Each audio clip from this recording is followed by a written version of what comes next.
Spacebound presents 15 dangerous moves banned from WWE. Remember, WWE is fake wrestling and these are all actors, so moves do go wrong at sometimes. Number 15, we have the move Wings of Love.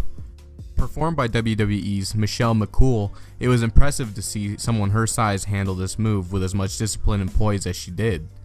She had the strength and balance to lift her opponent in the air, hold her there for a few moments, and then slam her down face first. And look at Michelle McCool, hoping to close in on the victory. Michelle calls that the Wings of Love. Number 14, Orton's Punt. Banning Orton's punt was somewhat surprising because we felt that he had more control over his kick impact than a lot of other wrestling moves, which target the head and neck. Nevertheless, the WWE banned Orton's punt because of concussion awareness. Do you guys think this move should have been banned? Let us know in the comments section.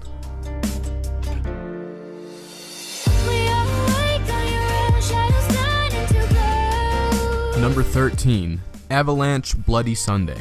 This is a move that will drive your opponent's soul straight to hell, literally. A variation of the once devastating but now harmless DDT, Avalanche Bloody Sunday is a free-falling maneuver that we'll never see in a WWE ring. The opponent climbs the rope with his victim, holds their victim's head in a DDT position, and jumps off the top rope.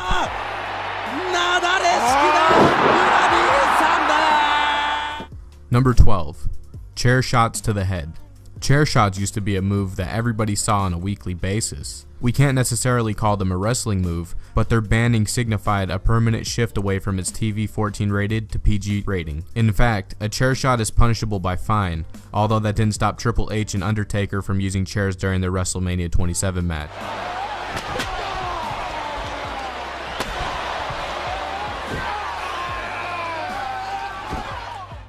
Number 11, Double Underhook Powerbomb, or the Tiger Driver. While stars like Chris Jericho and even Cesaro have recently performed this maneuver, all variations of the move have now been outlawed by the WWE. An opponent wraps his victim's arms up, they then flip the victim around into a frontward powerbomb and throw them down on their back, or in more vicious cases, their neck.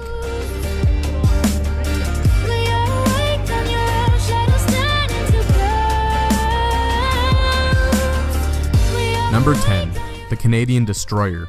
The Canadian Destroyer will be one of the most impressive moves you'll ever see. Created by Canadian wrestler P.D. Williams, it involves one too many backflips and pile drivers to be used within the WWE.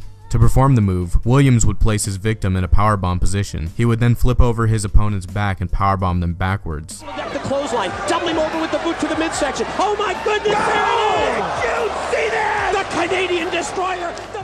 Number 9, the 450 Splash. Justin Gabriel's botched 450 splash is one way to get the move banned from WWE. We go back and watch the clip and Gabriel actually perfectly executes the flip. The problem was, the less experienced wrestler landed on Randy Orton, who was trying to roll out of the way. Clearly dazed, Orton got up and finished the match later with an RKO. However, the damage had been done. Earlier, but I guess Gabriel 450 splash! And he got the back of Orton. Orton was rolling out of the way. Number 8, the original pile driver. The notorious move that broke Steve Austin's neck, though it was just a slight variation of this, ushered in a new set of regulations to help protect wrestlers' heads and necks. The original pile driver is when an opponent puts his victim's head in between his legs, lifts him up by the belt buckle, and slams him headfirst into the mat. Because of the lack of control, both wrestlers have to prevent serious injury. Oh no! Pile driver! Number 7 is the Kawada Driver, or the Gonzo Bomb. The move is disturbingly dangerous for one reason and one reason only. It was a total accident. Its originator, Toshiaki Kawada, attempted to powerbomb his opponent, but failed. What happened next was sickening. Kawada, unaware of the counter, slammed Misawa on the back of the neck.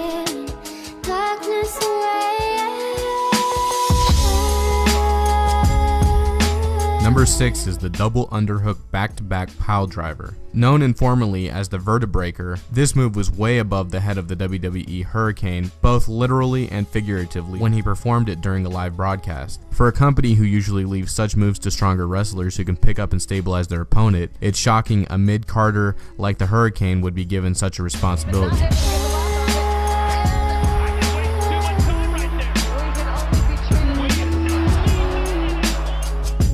Number 5, the Shooting Star Press. It's easy for you to understand why the WWE banned this move after seeing Brock Lesnar botch it during a match with Kurt Angle. The former UFC fighter surprisingly climbed to the top rope, awkwardly studied himself a couple times, leaped high into the air, and then tried to flip on the Angle.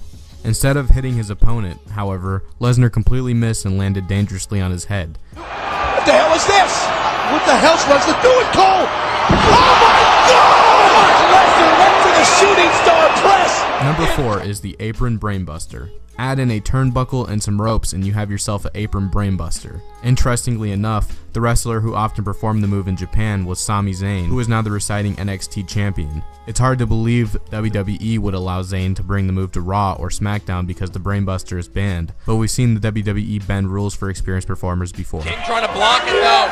Oh my God! Brainbuster on the apron, Number 3, the Dragon Screw Neck Whip.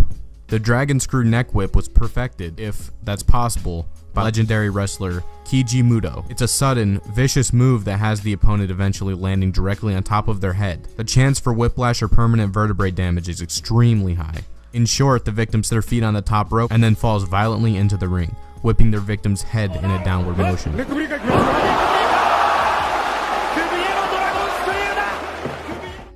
Number 2, the Kaneko Buster.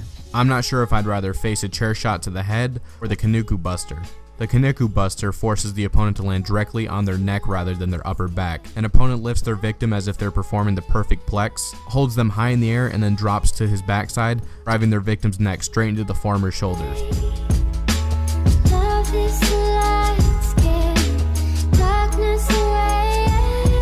And at number 1 we have the original pedigree. The original pedigree was a funeral waiting to happen. Triple H's victims were helpless as they landed awkwardly on the top of their head.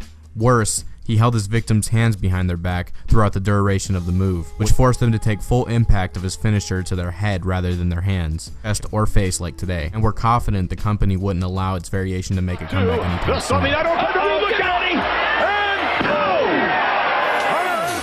Made so many mistakes, I know that my niggas relate. Just to rattle my case, so much shit they sat on my plate. She know me through records, but she don't know me too well.